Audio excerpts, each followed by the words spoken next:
Vai lá, Lian. Presidente, qual que é a avaliação que o senhor faz sobre essa recente discussão em relação à volta do horário de verão? Porque uma parcela considerável da população gostaria que houvesse, aí são por outras questões, né? O retorno do horário de verão, outra parcela da população, da sociedade, rejeita a volta, mas essa tem que ser uma decisão técnica. Qual a avaliação sobre a decisão do governo de, pelo menos nesse momento, não provocar o retorno do horário de verão e se posteriormente, para os próximos anos, haverá essa necessidade? Eu vou avisar que esse é um tema polêmico, tá? A Lian te colocou numa fogueira, porque toda vez que a gente fala de retorno do horário de verão, a audiência se manifesta intensamente. Prós e contras assim começam a sair dos bueiros. Exatamente. Veja, o horário de verão, a principal finalidade do horário de verão não é economia de energia. A principal finalidade do horário de verão é preservação do sistema no momento de pico da demanda. Porque você desloca o pico da demanda de energia para um momento mais tarde e, com isso, você exige menos uso da rede de forma concentrada, ou seja, menos energia transitando na rede de forma concentrada. Mas então você não transferiria esse pico para outro momento, você de certa forma diluiria... Diluiria, exato. Então você demanda menos energia no sistema de forma concentrada. Então essa é a finalidade do horário de verão. Só que obviamente, ele traz uma economia de energia, mas é uma economia marginal, né? E a grande discussão técnica que se tem feito olha, hoje o horário de verão... hoje o pico da demanda de energia não tem sempre acontecido no final do dia. Por causa do ar-condicionado, as pessoas com mais acesso ao ar-condicionado e as ondas de calor, tem acontecido no meio da tarde. Então, você já está tendo uma desconcentração do uso da energia do final do dia para o meio da tarde. Então, talvez não seja necessário. Mas a gente ainda tem visto uma maior concentração na demanda no final do dia. Ainda que você tenha esses deslocamentos muitas vezes, na maioria dos dias o pico acontece no final do dia. Que é o quê? Entre 6 e 8 da noite? É 6 e 8, a hora que o pessoal volta para casa, a grande população volta para casa, acende a luz em casa, liga chuveiro, abre geladeira, liga ar-condicionado. Então, essa condensa nesse momento, né? E aí isso demanda muito do sistema elétrico. Então, assim, eu diria que o horário de verão seria bom ter sido adotado, né? Agora, isso foi até a opinião do próprio ONS. Ele soltou um relatório dizendo, olha, a gente recomenda. Mas, de novo, é uma discussão que, como você tem, primeiro, um clamor social muito grande contra o horário de verão. No caso do horário da madrugada, né? Exato, né? E, por outro lado, tem essa questão de que, olha, nem sempre o pico está acontecendo no final do dia. Então, assim, é uma adoção que eu acho que seria... É bom para preservar o sistema, mas a ausência de adoção não traz grandes preocupações, pelo menos no curto prazo, né? Então, por isso que eu acho que até o ministro falou, olha, vamos deixar para avaliar mais para frente, nos próximos meses, mas nesse momento não ainda. Mas o que fez ele ser tão necessário lá atrás e se tornar não essencial hoje? Esse deslocamento do pico da demanda. A mudança, apenas isso. Para o meio da tarde, né? Que não é algo constante, você ainda tem picos no final do dia. Sim. E também pelo fato da gente hoje ter um sistema elétrico mais robusto. Você tem mais linhas de transmissão, você tem mais geração, mas, de novo, a gente corre para um momento em que a gente tem um pico de demanda maior no final do dia, saindo a energia solar, tendo que entrar uma forte carga de fonte firme, né, de geração termoelétrica e geração hidrelétrica. Então, isso também estressa o sistema. Então, assim, eu tenho dúvidas, eu acho que a gente deveria ter adotado o horário de verão, ainda que seja de forma conservadora. Agora, é óbvio, o ministro ele não olha só a questão técnica, ele olha a questão política, a questão social como um todo, né? Então, você tinha lá uma discussão de o pessoal de bares, né, de restaurante, pô, é tão bom o horário de verão e tal, mas você tem o pessoal que tem o seu relógio biológico que fica muito afetado também, né, acordando de noite e tal. Mas é interessante a gente ouvir o relato técnico, né, que é assim, o horário de verão ele seria positivo para diluir, não para a economia. E essa forma de comunicar é interessante também, porque muitas vezes o horário de verão ele é colocado como uma solução até para a própria população, como se aquilo fosse trazer economia do bolso dela, e isso não aconteceria, né, presidente? É uma redução muito pequena a economia que o horário de verão traz. Então, Não, ele não se justifica pelo lado da economia, e sim pelo lado da proteção do sistema. Poderia mudar a bandeira tarifária num caso como o horário de verão ou não chega a esse patamar? Não, acho que não chega a esse patamar, porque o que define as bandeiras tarifárias é a fonte que está sendo mais despachada. Então, toda vez que você precisa de mais fonte termoelétrica, né, que é uma fonte mais cara, isso impacta nas bandeiras tarifárias. Aliás, é importante também fazer um esclarecimento, né, que a bandeira tarifária, ela é uma antecipação de um aumento de tarifa que já aconteceria. Então, a pessoa fala, pô, a minha tarifa está mais cara por causa da bandeira tarifária. O que a ANEEL decidiu fazer é o seguinte, olha, vamos antecipar, na verdade, parcelar esse aumento para que ele não fique concentrado todo no momento da reajuste tarifário da distribuidora. Porque a distribuidora está comprando energia mais cara, por conta de um despacho de fontes mais caras, que é termoelétrica, especialmente, né? E isso ela está pagando, ela está acumulando e ela vai repassar no próximo reajuste tarifário. Para que ela, primeiro, não tenha que carregar esse custo, sem ficar com esse custo que não é remunerado, até o reajuste tarifário, então vem a bandeira tarifária que já adianta esses recursos para a distribuidora, já causa um impacto menor no consumidor e no reajuste tarifário esse aumento não vai acontecer da forma que aconteceria se não tivesse a bandeira tarifária. Então ela é um adiantamento de recursos. Então não é que ela encarece, mas depois vai compensar com o reajuste que a distribuidora teria. Agora, presidente, falando um pouquinho sobre essa questão, esses costumes, né, que foram se alterando, eu quero trazer aqui o debate sobre a pandemia. Ele alterou também muito a maneira como o setor passou a se olhar, como as concessionárias, distribuidoras e o próprio operador nacional do sistema elétrico passou a olhar para esse modelo de fornecimento. Muitas coisas que foram colocadas em prática naquele período que foi excepcional para todos os setores também se mantiveram até aqui, né? Como é que a pandemia alterou a maneira como esse setor reagia a essa demanda? Veja, eu não vejo grandes alterações no setor elétrico por causa da pandemia. O que você teve, sim, foi um aumento de custo, né? Porque naquele momento você teve uma queda muito grande no consumo de energia. Então, as distribuidoras de energia, como eu falei, fizeram aquelas projeções, compraram a sua energia e, de repente, sobrou. Até hoje você tem sobra estrutural de energia, ou seja, energia que foi comprada e que não foi repassada para o consumidor porque não foi consumida. Então, isso gerou um problema no setor. E, naquele momento, houve uma reação muito rápida do governo de atuar para que você não tivesse um desequilíbrio na distribuição de energia, que seria uma cadeia de inadimplência. Então, se criou de novo encargos para prover recursos para a distribuidora, porque a distribuidora pudesse pagar a geração, e pudesse pagar a transmissão, para que você não tivesse uma quebradeira geral no setor elétrico. Então, isso trouxe um custo adicional para o consumidor, porque vai tudo para a tarifa, né? Mas foi aquele momento pontual e que a gente chama de conta Covid, né? E agora isso vem aos poucos sendo pago, né? Mas eu não vejo assim alterações na forma de operar o sistema por causa da pandemia. Teve realmente essa conta Covid que encareceu a tarifa do consumidor, mas que foi necessário, porque senão a gente teria um problema gravíssimo aí de pagamentos, sabe? Uma inadimplência generalizada que seria muito ruim.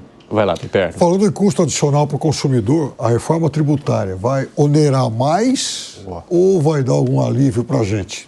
A discussão do impacto da reforma tributária no setor elétrico é algo que está bastante quente aí, né? A tendência é que ela não seja algo que impacte o setor de energia elétrica. Agora, nas demais atividades, eu não sou tributarista, tá? Mas nas demais atividades a gente entende que pode existir aí um certo aumento da carga, mas que há diversos benefícios aí com a simplificação tributária que ao longo do tempo ocorrerá. Então, você vai ter um período de transição entre que vão conviver dois sistemas que será bastante complexo, eu diria, mas em médio e longo prazo eu acho que ela é vantajosa. E por que o senhor entende que o setor elétrico não seria tão afetado assim por possíveis alterações? Porque você tem aquelas... Eu não vou saber explicar com detalhe aqui, mas você tem as isenções para a energia, você tem a questão do cashback que está se prevendo também para o consumidor. Então, a tendência é que o impacto no setor elétrico ele não seja tão grande.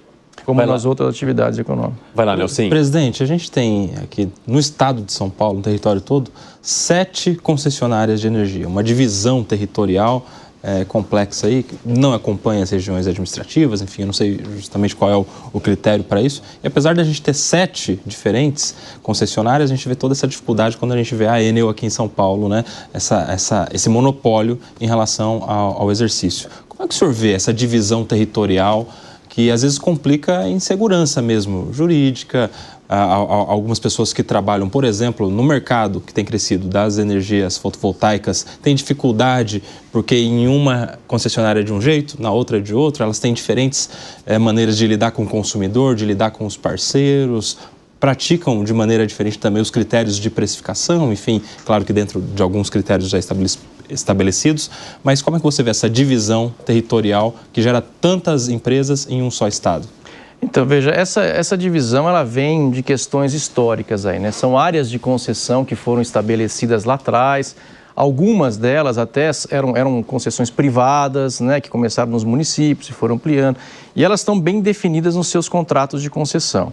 Você tem no Brasil 51 distribuidoras de energia e mais umas 50 cooperativas, que são distribuidoras menores que têm tratamento específico. Mas no estado de São Paulo, eu acho que é bom que você tenha essa quantidade de distribuidoras. Primeiro, porque uma só, 2 ou 3 teria um problema muito grande para atender uma região tão grande quanto a nossa, né? Agora, em relação à Enel, o problema maior é que é a área mais densamente povoada, né? Então, a Enel tem uma região que eu acho que é uma das mais povoadas do mundo, né? Então, é uma concessão diferente e complexa para se tratar, porque quando você tem um problema de uma queda de uma linha, se atinge uma quantidade gigantesca de pessoas, né? Tiveram problemas também os eventos climáticos no sul, em outras concessionárias, mas não com a mesma... o tamanho do problema é muito menor, porque você tem menos consumidores, né? O que impacta realmente é a quantidade de consumidores. Agora, em relação a essa questão de conexão, né, principalmente geração distribuída, que é o que tem tido muita discussão em relação às regras, cada concessionária de energia, concessionária de distribuição de energia adota a sua regra. Primeiro que a regra é a mesma estabelecida pela ANEEL. A questão é o cumprimento dessa regra dependendo da concessionária de distribuição. E tem uma outra questão física também, né? Porque essas conexões, elas dependem de espaço nas subestações das distribuidoras. Então, tem lugar que a subestação não tem mais espaço, você precisa fazer investimento para conectar. E a empresa de distribuidora fala, eu faço investimento. Outras fazem que não fazem. Então, dependendo da localidade, você tem menor ou maior restrição. Tem uma discussão muito grande que está acontecendo agora também, que é muitas vezes a concessionária de distribuição fala, eu deixo você conectar aqui, mas do jeito que está sobrecarregado, você vai ter que se conectar na alta tensão. E a conexão em alta tensão inviabiliza o projeto de geração distribuída porque é muito mais cara, né? Então, a grande discussão que se faz é, as exigências das distribuidoras estão sendo razoáveis ou não estão sendo razoáveis? Realmente está sem espaço e precisa fazer investimento ou não? Ela está querendo segurar aquele espaço para uma outra atividade. Então, essa é uma discussão que está acontecendo no setor, inclusive tem envolvimento do Tribunal de Contas da União, dizendo que muitas vezes a distribuidora acaba não autorizando porque ela tem uma empresa de distribuição de energia.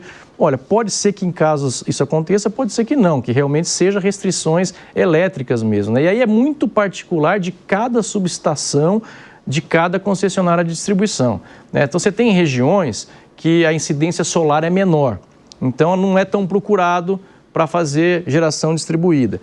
E além da incidência solar, o principal fator para esse tipo de projeto, de empreendimento, é o ICMS. Então, você tem, por exemplo, estados como o Rio de Janeiro, estados como Minas Gerais, em que o ICMS é muito elevado e o ICMS está na conta de energia. Então, a geração distribuída ela é muito competitiva, né? Então, você acaba tendo uma procura maior. A distribuidora lá começa a sofrer um pouco mais porque tem a questão da restrição de espaço e tudo mais. Essa questão, olha, eu vou ter que fazer investimento aqui, o que você está disposto a investir, não está? E tem todo um regramento para isso, né? Agora, Eu acho que o fato de você ter diversas concessionárias, isso eu não acho ruim, não. Eu acho que isso é até bom para a gestão, para a descentralização. E aí você tem competições. A ANEEL, por exemplo, faz isso.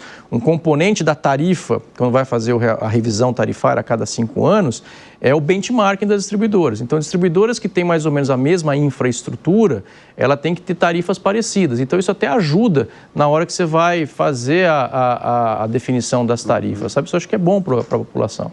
Vai lá, Gânio, a gente tem 5 minutinhos pela frente. Presidente, pegar aqui uma carona na pergunta do Kobayashi. No curso de economia, a gente aprende que energia elétrica é um monopólio natural. É melhor você ter uma única empresa, porque o custo para a população seria menor do que ter concorrência. Na prática, é isso mesmo ou daria para ter um sistema de concorrência de várias concessionárias numa cidade grande, evidentemente, como São Paulo? Olha, eu acho que na distribuição de energia não faz sentido você ter, porque você tem uma infraestrutura, que é uma infraestrutura que está lá instalado e que quem define o preço de operação e manutenção dessa infraestrutura é a ANEEL, né? E a ANEEL também calcula a tarifa da energia dessa distribuidora com base, como eu te falei, tem vários critérios. Custo de benchmarking, benchmarking em geral, ela olha índice de satisfação do consumidor, mas ela olha principalmente o custo para operar e manter daquela determinada infraestrutura. Então, ela define até o que a gente chama de empresa de referência. Ela pega uma determinada empresa, tipo a Enel. Enel, para a sua área de concessão, você tem que ter tantos transformadores, tantas subestações, tantos veículos para atender tantas pessoas. Define até a quantidade de diretores, é uma coisa muito curiosa. E aí ela dá uma tarifa para essa empresa de referência operar, manter e ter o seu retorno lá de, digamos, 7%. Se essa tarifa é menor do que a realidade, a ANEEL vai ter que se virar para baixar os custos dela e tal. Se é maior, ela vai ter uma margem maior.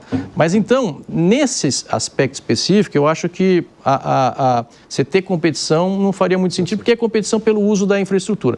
Porém, o que tem sim, e a tendência é que haja competição, é na compra de energia, a abertura do mercado. Aí sim nós vamos para livre competição, que você já abriu para alta tensão há muito tempo, abriu agora para média, já abriu para os grandes consumidores, abriu agora para o consumidor de média e alta tensão, e a tendência é abrir para o pequeno consumidor. Então a abertura do mercado traz essa concorrência que você está comentando. Perfeito. Né? E ela é uma concorrência muito bem-vinda, porque aí você vai ter que, óbvio, escolher quem que é o melhor preço da energia, você vai continuar pagando pelo uso da rede, mas no mix você vai acabar tendo um benefício, uma economia.